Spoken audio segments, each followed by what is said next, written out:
আসসালামু আলাইকুম রহমতুল্লাহি ওয়া বারাকাতুহু। কেমন আছেন আপনারা? আশা করি আল্লাহ তাআলার রহমতে আপনারা ভালো আছেন। আমিও আলহামদুলিল্লাহ অনেক ভালো আছি। আজকে হচ্ছে 6 মার্চ। আমার ডায়েরি এর 16 নম্বর ভিডিওতে আপনাদেরকে স্বাগতম। একটা ঝামেলা আছে বুঝছেন, ঝামেলাটা হলো একটা ভালো জায়গা দরকার যেখানে আমি সুন্দর করে এই ভিডিওটা শেষ করতে পারব। শুরু হয়ে গেল, কি করব আমি? একটু পর পরে আওয়াজ আওয়াজ আশেপাশের এত আওয়াজের কারণে মানে মানে পরিবেশটা পাইতেছি না, ভালো একটা পরিবেশ। কাজ চলতেছে আশেপাশে, এই কারণে হচ্ছে না। যাই হোক, এখন জানি না কেমন হচ্ছে, টুস টুস আওয়াজ, এই আওয়াজ ওই আওয়াজ। তো সর্বশেষ গতকালকে যেটা বলছিলাম,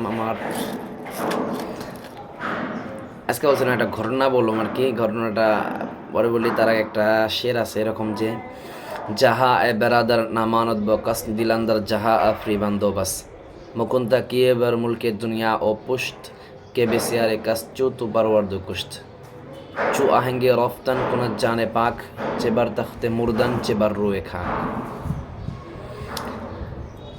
এর অর্থটা হলো কেমন জানি, হে প্রিয় ভাই, বেরাদার নামানাত বকাস, পৃথিবী কারণিকর চিরস্থায়ী, চিরদিন থাকে না।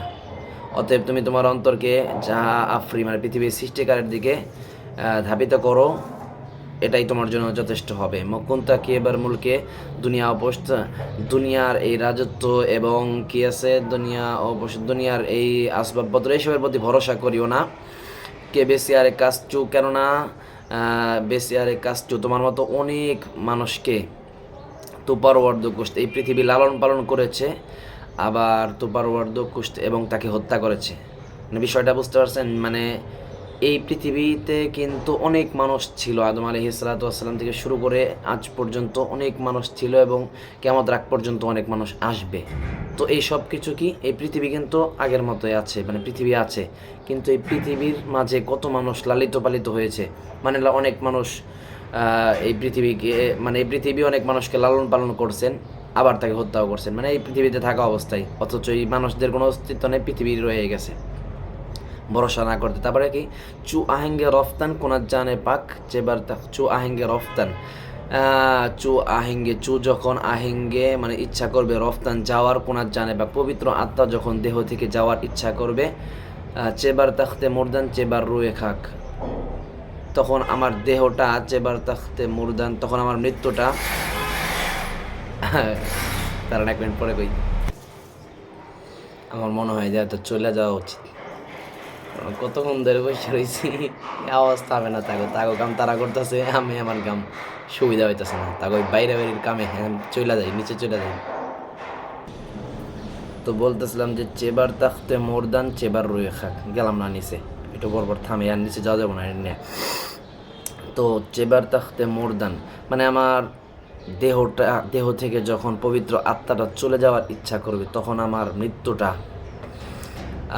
সিংহাসনেই হোক বা মাটিতে হোক, তাতে কি আসে যায়। মানে বিষয়টা হচ্ছে যে, আমি তো মৃত্যুবরণ করবো, আমার এই দেহটা যদি আমার সিংহাসনে মরে যায়, তাহলে তাতেই কি, আর মাটিতে বইরা মৃত্যুবরণ করলে কি, ব্যাখ্যাটা কি আমার মাথায়, মানে আমি মনে আসতেছে, আমি মুখে কইতে পারতেছি না জিনিসটা, এরকম অবস্থা আর কি। তো একটা ঘটনা ছিল আর কি এরকম, যে কোনো এক বাদশার মনে করেন বৃদ্ধ বয়স হয়ে গেছে, বার্ধক্যকালীন অবস্থায় এক বৃদ্ধ, আমি 3 বছর আগে এই ঘটনাটা বলছিলাম একবার, যে বার্ধক্যকালীন অবস্থায় বৃদ্ধ বয়সে এক বাদশাহ শুয়ে আছে। তো এমতো অবস্থায় তার রাজ্যে এক বার্তাবাহক আসতেন, আইসা বলতেছেন যে, বাদশাহ আমরা তো অনেকগুলা রাজ্য জয় করে ফেলছি, মানে তাদের তো নিজস্ব একটা রাজস্ব আছে, আরও রাজ্য আছে, তারপরে ওইটা ছাড়াও আরও কয়েকটা মনে করেন যে যুদ্ধ করে আরও কয়েকটা জয় করছে। তো সেগুলো জয় করার পর বাচ্চারা এসে বলতেছে যে, আমি আরও কয়েকটা রাজ্য জয় করছি, এখন আপনি অনেকগুলো রাজ্যের মালিক হয়ে গেছেন, সেই রাজ্যের লোকেরা আপনার আনুগত্য স্বীকার করে নিছে। তখন বাচ্চার শেষ সময় চলতেছে, তখন বাচ্চা একটা দীর্ঘ নিঃশ্বাস ছেড়ে বলতেছে, কি লাভ আমার, জীবনের এখন সকল ইচ্ছা পূরণ হয়ে যাক, আমার সব চাওয়া পাওয়া পূরণ হয়ে যাক, আমার মানে যা আছে ইচ্ছা সব পূরণ হয়ে যাক, চাওয়া পাওয়া পূরণ হয়ে যাক, তাতে কী লাভ? এখন কি আমার এগুলো ভোগ করার সুযোগ আছে যদি আমার সেই যৌবনটা আর ফিরে না আসে? আল্লাহ সাব্বাই আউদু, মানে এটা কি আর সম্ভব যৌবন ফিরে আসবে? আসলে মানুষের মূল্যবান জিনিস কি জানেন? যৌবন, এই জীবনটা, এই যে বর্তমান সময়টা, আপনার যে সময়টা, এই সময়টাই মূল্যবান সময়। আমরা প্রত্যেকটা মানুষ খারাপ সময়ে থাকা অবস্থায় চিন্তা করি ভালো সময় আসলে, ভালো সময় আসবে আমাদের জীবনে, মানে ভালো সময় আসবে, ভালো সময়ের অপেক্ষায় থাকি। অথচ চিন্তা করে দেখেন ভালো সময় তো আপনার চলে গেছে অনেক আগে। যে সময়টা চলে গেছে ওইটাই ভালো সময়, বা এইটাই আপনার ভালো সময়। আপনি এই সময়টাকে একটু এনজয় করেন, বা মনটাকে ভালো কিভাবে রাখা যায় ভালো পন্থায় সঠিকভাবে, এইটাই আপনার ভালো সময় মনে করেন। ভালো সময় ভবিষ্যতে নাই, ডিপ্রেশন, ভবিষ্যতে খালি চিন্তা আসবো সামনে। তো তারপরে কী করতেছিলাম যে বাচ্চা আফসোস করতেছে যে হ্যাঁ হ্যাঁ আমার এখন সব রাজ্য জয় হয়ে যাক, আমার সব চাওয়া পাওয়া পূরণ হয়ে যাক, তাতে কী লাভ আমি যদি এগুলো উপভোগ করার মতো সুযোগই না পাই? কারণ আমার এখন যে সময় চলে আসতে আমি বার্ধক্য, এখন আমি মানে বাচ্চা চিন্তা করতেছে যে আমি এখন বিছানায় শায়িত, আমার এই রাজ্যের এই এত কিছু ধন সম্পদ আমার এগুলো কী হইব? এই সুসংবাদ তো আমার জন্য না, এই সুসংবাদ আমার শত্রুদের জন্য। This is not good news for my, এটা আমার জন্য গুড নিউজ না, this is good news for my enemy, আমার শত্রুর জন্য এটা গুড নিউজ। আসলে শত্রুর জন্য। শত্রু কারে বলছে জানেন? পরিবার পরিজনকে বলছে, পরিবার পরিজনদেরকে শত্রু বলছে। এখন পরিবার পরিজনদেরকে শত্রু বলার কারণ কি জানেন? পরিবার পরিজনদেরকে শত্রু এই কারণে বলছে, কারণ এই যে পরিবার, স্ত্রী, সন্তান, সন্ততি, এদের জন্য করতে গিয়েই একটা মানুষ তার জীবনে নিজের উদ্দেশ্যটাকে হারিয়ে ফেলে। আল্লাহ তালা যে উদ্দেশ্য দিয়ে পাঠাইছেন, দেখেন চিন্তা করে মানুষকে আল্লাহ তালা যে উদ্দেশ্য দিয়ে পাঠাইছেন, মানে বিষয়টা হচ্ছে এমন যে মানুষ কিছু উদ্দেশ্যে এক জায়গায় যায়, তারপর নতুন কিছু পেয়ে যায়, তারপর উদ্দেশ্যটাই ভুলে যায়। কি বড় বড় ডিল মেশিন চালায় আল্লাহ।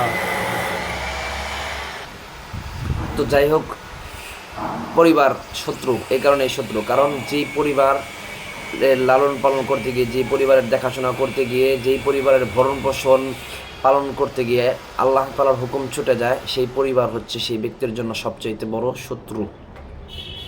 বিষয়টা হচ্ছে এমন যে আল্লাহ তাআলার হুকুম পালন করার পর পরিবারের দায়িত্ব, এখন এই পরিবারের দায়িত্ব পালন করতে গিয়ে যদি আল্লাহ তাআলার হুকুম ছুটে যায়, তাহলে এই পরিবারের দায়িত্ব কারণ হইল যে আল্লাহ তাআলার ইবাদত থেকে বিরত রাখা। তো সব কিছু মিলে মনে করেন যে যেটা কইতে চাইতেছি সেগুলা কইতে পারতে আসি না, কারণ এই যে আমার মেজাজটা গোলা যায়, একটা সুন্দর পরিবেশ না হইলে সব কথা মন খুলে বলা যায় না, এটা একটা বাস্তব কথা। তো যাই হোক, সব কিছু মিলে চিন্তা করে দেখেন বাচ্চার মনের এইটাই আফসোস ছিল যে আমার এখন এত ধন সম্পদ, টাকা পয়সা, বাড়ি গাড়ি, কোনো কিছু দরকার নাই, মানে কোনো কিছু আমার লাভ নাই, কারণ আমার আর হায়াত নাই। আমি যদি মৃত্যুবরণ করি, এই কে ভোগ করবো? এগুলো আমার শত্রুরাই ভোগ করবো, যাদের পিছনে করতে করতে আমি আমার সময়টা ব্যয় করছি। তো মৃত্যুর সময় তার ছেলে মেয়েদেরকে ডাইকে বলতেছে যে আমি তো কিছু করতে পারলাম না জীবনে, তোমরা আমার মতো ভুল কইরো না, কিছু কইরো। মানে বিষয়টা হচ্ছে এমন যে তোমাদের জন্য করতে করতে আমার জীবনটা শেষ করলাম, সুতরাং তোমরা কি করো আমার মতো এরকম জীবনটা নষ্ট করো না, আল্লাহ তাআলার ইবাদত বন্দেগী করো, নিজের জন্য কিছু করো। আসলে দেখেন একটা জিনিস, কিয়ামতের দিন যদি এমন হয় বিষয়টা যে আমি আমার পরিবারের জন্য করতে গিয়ে এবার নামাজ পড়তে পারি না, এটা করতে পারি না, কারোর জন্য, কোনো মানুষের জন্য, ব্যক্তির জন্য আমি আমার নামাজ ছুটে গেছে, আল্লাহ তাআলার ইবাদত ছুটে গেছে, এইটা তো বলা, এটা তো কোনো মানে পার পাওয়ার কোনো বিষয় না যে আমি ছুটে দেবো এটা বললে আল্লাহ তাআলার কাছে। কেন? ওইটা আগে না তো, আল্লাহ তাআলার হুকুম আগে, আল্লাহ তাআলা দুনিয়াতে যে উদ্দেশ্যে পাঠাইছেন সেই উদ্দেশ্যটা আগে পালন করতে হবে। কিন্তু খুব সিরিয়াস ওয়াজ দিয়ে লাইতেছি নাকি আবার আমি? এটা তো আচ্ছা যাই হোক, সামনে আগাই, তারপরে কী কইবার যে কী যে কইছি পেঁচাই পুচাই। আজকের ভিডিওটা সবচেয়ে বাজে ভিডিও হইতেছে একটা। তো তারপরে দেখেন আসলে খাইরে কুন আই ফুলা ও গনিমতে শুমারে উমর যে বেশতারকে বা আঙ্গ বার আয়াত ফুলানা মানাত। এটা খুব সুন্দর একটা কবিতার একটা অংশ, শেষের টুকু আমি লিখে রাখছি যে খায়রে কুন ভালো কাজ করো, আই ফুলাহে অমুক ব্যক্তি গনিমতে সুমার এবং সুমারে গনিমতে সুমারে অমর, এবং এই হায়াতটাকে, জীবনটাকে মূল্যবান মনে করো, মূল্যবান এই জীবনের সময়টাকে মূল্যবান মনে করো, গনিমত মনে করো। এই সংবাদ আসার আগে যে ফুলানা মানাত অমুক ব্যক্তি নাই, আছে না নিয়মিত কত মানুষ মৃত্যুবরণ করতেছে, যে ব্যক্তি আজকে মৃত্যুবরণ করবে সেই ব্যক্তিরও ধারণা নেই যে আজকে মৃত্যুবরণ করবে, আর যে কিছুক্ষণ আগে মৃত্যুবরণ করলো সেই ব্যক্তি মৃত্যুর জন্য হয়তো প্রস্তুত ছিল না। এরকমই বাস্তবতা। কোন মানুষটা নিজের মৃত্যুর জন্য প্রস্তুত রাখে, অথচ মৃত্যুর কিন্তু সামনাসামনি মানুষ দেখতেছে।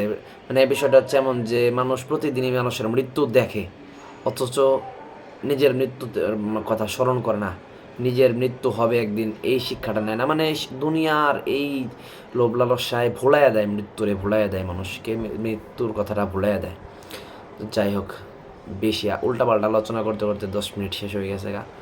তো ভালো থাকবেন, সুস্থ থাকবেন। আজকেরটা হইল না মন মতো, দোয়া রাখবেন সকলের জন্য। আল্লাহ তাআলা সবাইকে রমজানের রোজা রাখার তৌফিক দান করুন সুস্থ শরীরে, আল্লাহুম্মা আমিন। আসসালামু আলাইকুম ওয়া রাহমাতুল্লাহি ওয়া বারাকাতুহু।